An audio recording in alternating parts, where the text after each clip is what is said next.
For centuries, the story of the Nine Realms has been mistranslated and misunderstood. It's not a collection of fantasy locations, it's a psychological blueprint of fear. From cosmic anxiety to utter insignificance, the Norse mapped out every way a soul can be broken. And we're about to read that map. Connected by the great world tree Yggdrasil, these 9 realms present a riddle of cosmic law. They are a ladder descending from a gilded, anxious heaven to an abyss of utter humiliation. Today, we climb that ladder down. We rank the 9 realms, from the strangely beautiful to the things that should not be.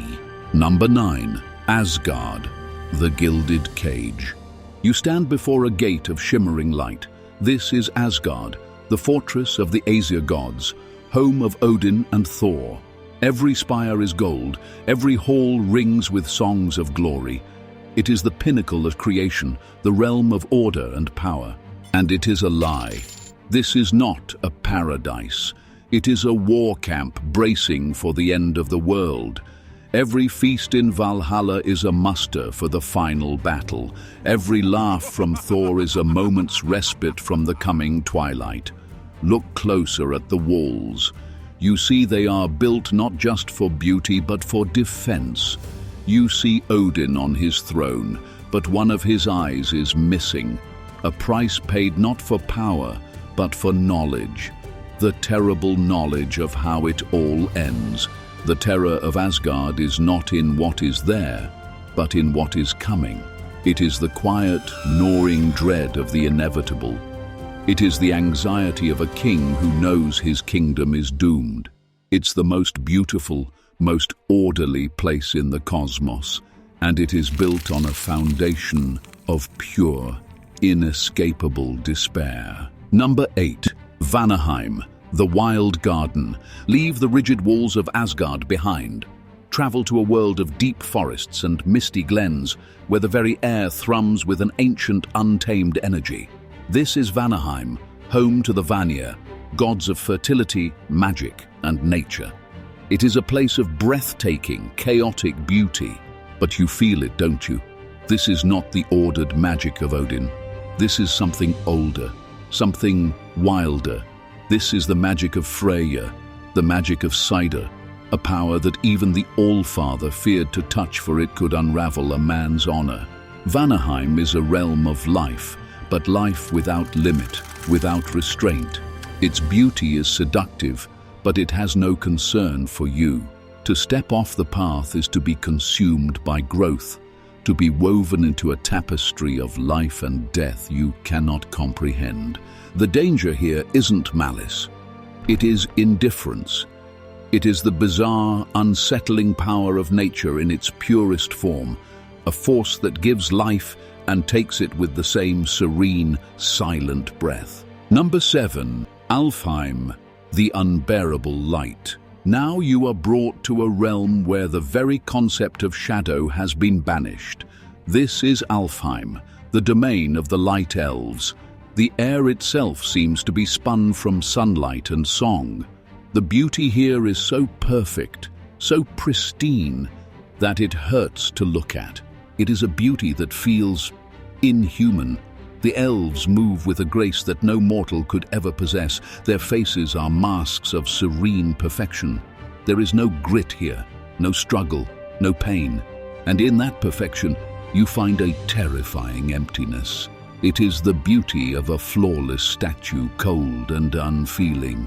You are a smudge of dirt in a world of pure light. Your struggles, your passions, your very mortality are a vulgar stain on its perfection. The horror of Alfheim is the horror of insignificance. It is a heaven where you do not belong, whose beauty would scour you clean of everything that makes you human. It is not a place of peace, but of erasure. Number 6. Midgard, the Crucible. We come now to the center of it all, the realm of mortals, Earth, Midgard. You might think it should be last on this list. You are safe here, aren't you? Look up. The sky is the skull of a dead giant. The oceans are his blood. You are living inside a corpse, and you are not alone. This realm, our realm, is the prize. It is the battleground. The Bifrost Bridge connects Asgard to your world for a reason. The giants of Jotunheim are always trying to cross the mountains. You are caught in the middle of a cosmic war you can barely perceive. A serpent, Jormungandr, son of Loki, encircles your entire world. So vast he bites his own tail, waiting for the signal to let go and drown everything in venom. The terror of Midgard is that it is the fulcrum upon which all other realms turn. And you, a mortal, are standing on it. You are the collateral damage in a war between gods and monsters. Your life is a breath held between two apocalypses. Number 5. Svartalfheim, the echoing depths. We go down, deep into the earth, into sunless caverns and echoing forges. Welcome to Svartalfheim, the realm of the dwarves. You hear it before you see it. The rhythmic, unending clang of 1,000 hammers on 1,000 anvils. This is not a place of evil. It is a place of obsession. The dwarves are the greatest craftsmen in the cosmos. They forged Thor's hammer, Mjolnir. They forged Odin's spear, Gungnir. But this genius comes at a cost. They toil in darkness, hoarding gold and secrets, their minds consumed by a single burning desire: to create the perfect object. The horror here is claustrophobic. It is the madness of a mind trapped in a singular purpose for eternity. It is the bizarre reality of a people who choose darkness over light, the forge over the field, the perfection of a thing over the experience of life. To be trapped here is to lose yourself not to a monster, but to the endless, echoing rhythm of the hammer. Number 4. Jotunheim, the land of broken laws.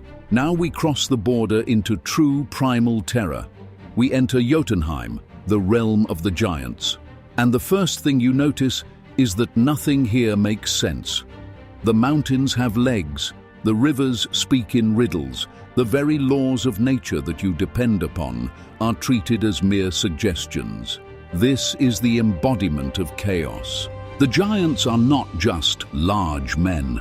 They are forces of nature given form. They are the frost of a killing winter, the fury of an earthquake, the raw power of a storm. They are older than the gods, and they remember a time before order, a time they wish to bring back. You cannot reason with a blizzard. You cannot bargain with a landslide. The terror of Jotunheim is the terror of a world without rules. It is a place where your strength is meaningless, your intellect is a joke, and your survival depends on a logic that is fundamentally, terrifyingly alien to your own. Every rock and tree is hostile, not out of malice, but because that is its nature. Number 3. Muspelheim, the Unmaking fire. There is a place at the southern edge of existence, a realm that is not made of rock or soil or water. It is made of fire, endless, roaring, primordial fire. This is Muspelheim. There is no life here. There are no cities. There is only heat and light and the promise of absolute annihilation. It is guarded by a single entity, Surtur, a giant of living flame holding a sword that burns brighter than the sun. He has stood there since the beginning of time. He is not waiting for an order. He is simply waiting for the end. At Ragnarok, he will march forth and burn the 9 realms to ash. The horror of Muspelheim is not evil. Evil requires a will, a choice. This is something far more terrifying. It is cosmic finality. It is the unmaking of all things. It is the pure, mindless, unstoppable force of entropy, given a name and a sword.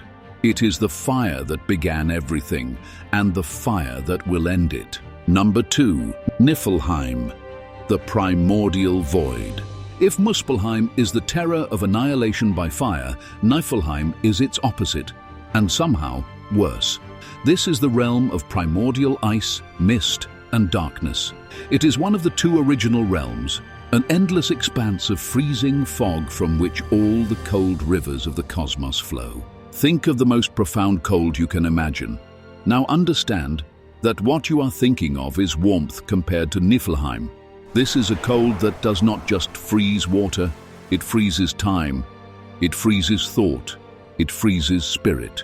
At its center lies the roiling spring Hvergelmir, the source of it all, a place of such crushing cold and darkness that it is less a location and more a hunger, an absence that consumes. This is the terror of absolute nothingness, not death, but non-existence. The silent, creeping, empty void that was there before the gods, and will be there long after the fires of Muspelheim have cooled to black embers. And at the lowest, darkest, coldest root of the world tree, nestled within this primordial void, we find our final destination, the true heart of Norse terror. Number 1. Helheim, the final humiliation. Forget fire and pitchforks. That is a comforting fantasy. The Norse reality is so much worse. You descend to a place that is damp, dark and silent, save for the dripping of condensation. This is Helheim, the realm of the dead, but not all the dead. The warriors who die in battle are taken to Valhalla to feast and fight. But if you die of sickness, of old age, of an accident, if you die a straw death, you come here. Its ruler is Hel, the daughter of Loki. One half of her body is that of a beautiful woman. The other half is the rotting, discolored corpse of a dead one. She is the embodiment of her realm, a place that is neither life nor death, but a grim, grey, eternal stasis. There is no punishment here, there is no torture, there is just nothing. You will sit in a damp hall, eat tasteless food, and slowly fade. The terror of Helheim is the ultimate Norse fear made manifest. It is not pain. It is irrelevance. It is to have lived a life that meant nothing and to be rewarded with an eternity that means even less. All your ambitions, your loves, your memories, slowly turning to grey mist in a cold hall, forgotten by all. This is the cosmic law the 9 realms reveal. It is a universe that does not reward goodness. It rewards glory. And the greatest punishment is not damnation, but oblivion. That ship, Naglfar, built from the fingernails of the dead. It is the dishonored dead from this realm who provide its raw material. At Ragnarok it will sail, filled with an army of the forgotten, to bring an end to the world that discarded them. The 9 realms are more than a map. They are a warning, a reminder that existence is a fragile fortress built between a realm of unmaking fire and a realm of consuming ice. That life is a constant war against chaos, and that the most terrifying fate of all is not to die a hero or even a villain, but to simply end, to become a footnote in the grand, brutal saga of the cosmos. Your final legacy, nothing more than a single brittle fingernail on a ship bound for oblivion.